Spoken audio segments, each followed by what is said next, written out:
Bien-aimé en Christ, sois salué encore ce matin. Je bénis le Seigneur pour ta vie. Je lui rends encore toute la gloire. David pouvait s'écrier dans le psaume 8 en disant: Seigneur, qu'est-ce que l'homme pour que tu prennes garde à lui? Le Fils de l'homme pour que tu te souviennes de lui. Tu lui as donné la domination sur les œuvres de tes mains. Pour David, c'était fantastique, merveilleux, mais aussi à la fois troublant. Troublant de voir ce Dieu qui s'intéresse à cette petite créature,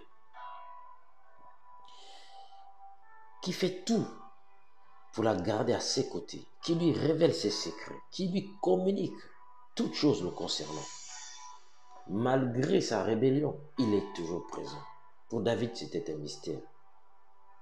Pour David, vraiment, c'était un mystère. Il ne comprend pas. Bien-aimé, ce matin, je veux que toi aussi, tu réalises cela. Que le Seigneur fait tout pour t'avoir à ses côtés, pour te maintenir dans sa communion parfaite. C'est pourquoi, chaque jour, je ne cesse de t'encourager par sa parole, en te révélant des versets qui apporteront la foi, les minéraux nécessaires à ton épanouissement, parce que Dieu tient à toi. Je tiens à te le dire ce matin. C'est pourquoi je veux encore que tu comprennes l'importance des paroles qui sortent de ta bouche, l'importance de parler le bon langage. C'est ça qui te garde en communion avec le Père. C'est ça qui te fait ressembler au Père chaque jour et par conséquent te fait marcher dans la gloire de Dieu. Il est important de maintenir les choses avec les paroles de ta bouche. Dans le livre de Hébreux, il est dit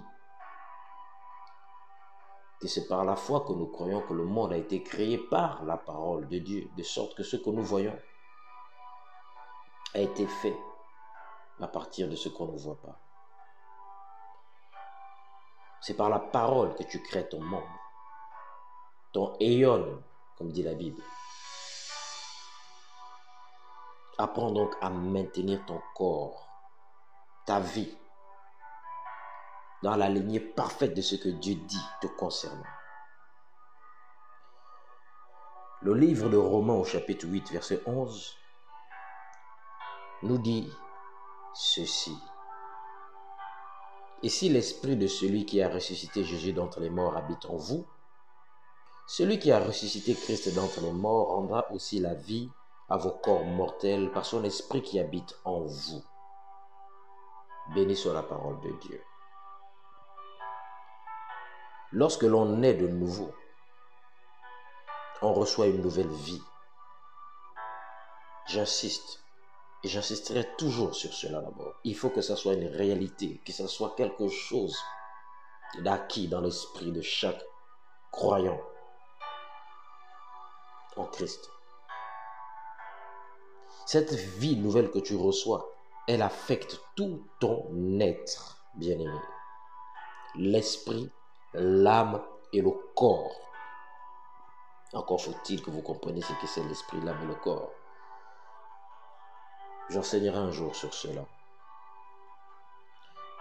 Et ce verset de Romains 8, au chapitre 11, il nous dit que si l'esprit de celui qui a ressuscité Jésus d'entre les morts habite en toi, ce même esprit rendra aussi la vie, c'est-à-dire donnera la vie à ton corps mortel. Ceci a déjà eu lieu, parce que l'esprit vit maintenant en toi. Il vit en toi. Et il a donné la vie en dépit de ce que tu peux penser ou voir. Le drame, c'est que beaucoup ne vivent pas cette réalité de la parole de Dieu dans leur vie. Pourquoi? Parce qu'ils n'agissent pas selon la parole. Jacques 1, 22. Dieu déclare que ne te fais pas d'illusions sur toi-même en te contentant d'écouter la parole de Dieu. Mets-la réellement en pratique. Voilà le secret. Nous sommes des pratiquants de la parole. On met la parole en œuvre. Tu peux être né de nouveau il y a 50 ans.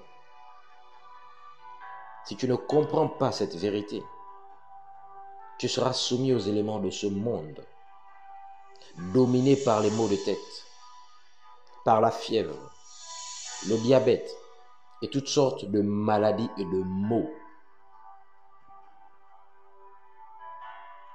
Alors que Dieu ne veut pas cela. Il ne veut pas que tu subisses ce que subissent les esclaves spirituels, parce que tu n'es plus esclave.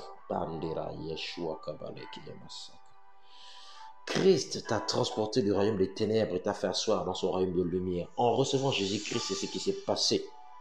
Tu n'es plus un esclave spirituel. Tu dois maintenant parvenir à un niveau dans ta vie où tu dis trop, c'est trop, je refuse d'être malade. Apprends à exercer l'autorité sur ton corps en lui ordonnant ce que tu veux. Si tu n'arrives pas à exercer l'autorité sur ton corps, comment vas-tu l'exercer sur les villes, les nations?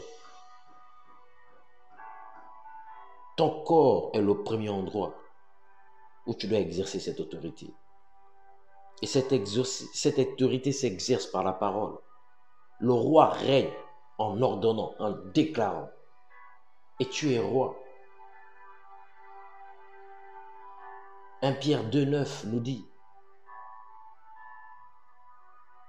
que nous sommes un sacerdoce royal, une nation sainte, acquise par Dieu.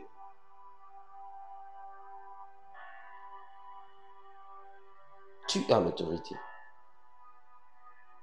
Si tu ressens les symptômes de la maladie dans ton corps, tu dois dire non, 1000 fois non. J'ai l'Esprit de Dieu en moi. J'ai la vie de Dieu en moi. J'ai la force de Dieu en moi.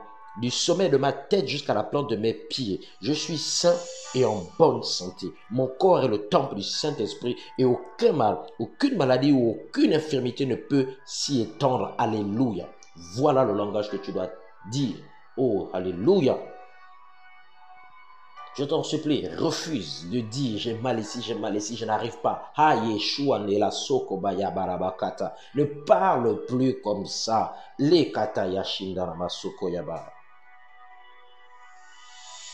Utilise ta bouche.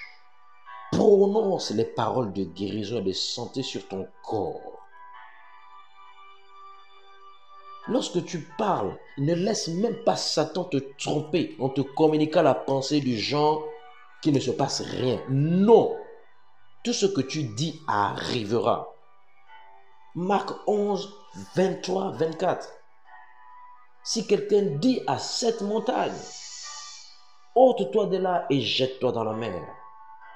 S'il ne doute pas dans son cœur, mais croit que ce qu'il dit arrive, il le verra s'accomplir. Dieu n'est pas un menteur, ni le fils d'un homme pour se repentir. Ce qu'il a dit, ça va s'accomplir. Alléluia. Toi, tu dois te tenir sur la parole. Agir en conséquence, indépendamment de ta réflexion. Tu peux guérir ton cœur. Tu peux guérir tes poumons. Tu peux guérir tes reins. Parle à ta peau. Parle à tes os. Parle à ton sang. Maintiens ton corps en bonne santé. Maintiens-les en bonne santé. Maintiens-les. La Bible dit résiste au diable. Qu'est-ce qu'il cherche à faire? À te convaincre que ça ne marche pas. Qu'est-ce qu'il cherche à faire? À te dire que le médecin a dit que oui, c'est pas lui qui t'a créé, c'est Dieu qui t'a créé par sa parole. Gloire soit rendue à Dieu. Voilà ce que tu dois comprendre dans ce jour, mon ami, mon frère, ma soeur. Que Dieu t'accorde cette grâce-là maintenant d'être déterminé. Je vais t'inviter à faire cette confession du plus profond de ton cœur. Répète après moi. Mon corps est le temple du Saint-Esprit. Je refuse de permettre à quoi que ce soit de me dominer. Je soumets mon corps à la parole de Dieu. Tout ce qui est contraire à la parole de Dieu pour ma vie n'est pas permis dans mon corps, au nom de Jésus-Christ. Je marche continuellement dans la santé divine. Gloire soit rendue à Dieu qui a permis toutes ces choses possibles. Bien-aimé, demeure béni. Je rends grâce encore au Seigneur, Dieu qui m'a inspiré de te parler ainsi. Tu dois sans doute être dans une situation où tu avais besoin d'entendre ces paroles. Alors, qu'elles fassent partie de toi maintenant. Et je m'attends à un témoignage puissant. Alléluia, alléluia. Demeure béni et à bientôt. C'était ton frère le pasteur Serge Apita de l'Assemblée des chrétiens témoignant de l'évangile du Seigneur, acte des fils de Dieu. À bientôt.